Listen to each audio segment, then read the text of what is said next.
يمكن كتجيك افكار غريبه ياك، كتجيك افكار مزعجه، كتجيك افكار تسلطيه اللي كتشكك في الدين وفي الذات الالهيه الى غير ذلك، وكتخليك انك تقول علاش انا داير بحال هكا، واش انا انسان خايب، واش انا انسان ما مزيان، وكتحس راسك محاصره من جميع الجهات، وكتخليك انك تسمع صوت في دماغك ما كيسكتش ابدا.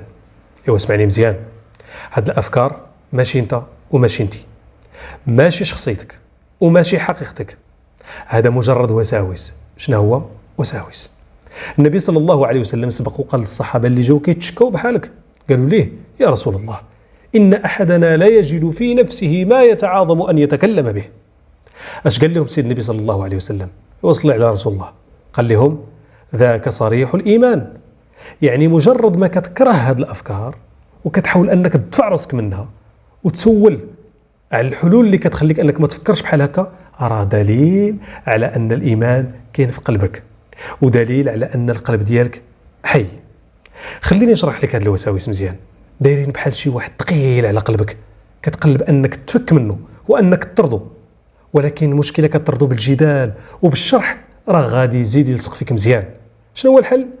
الحل هو انك تجاهله، الحل ما تعطيه قيمه، الحل هو انك تستبدل هذه الوساوس بالذكر وبالدعاء وبقراءه القران الكريم.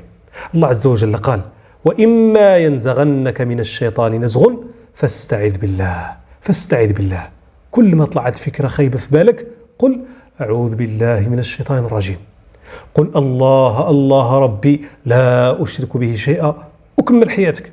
راه ما عليك حتى شي ذنب، ما عليك حتى شي اثم، واخا كانت هذه الافكار كما كانت، مادام هي حبيسه الصدر ديالك وحبيسه العقل ديالك والفكر ديالك، راه ما عليك حتى شي ذنب نهائيا.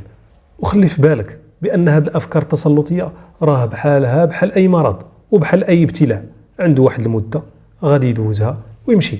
باش غيمشي؟ غيمشي بالصبر، وغيمشي باليقين، وغيمشي بالثقه في الله تبارك وتعالى.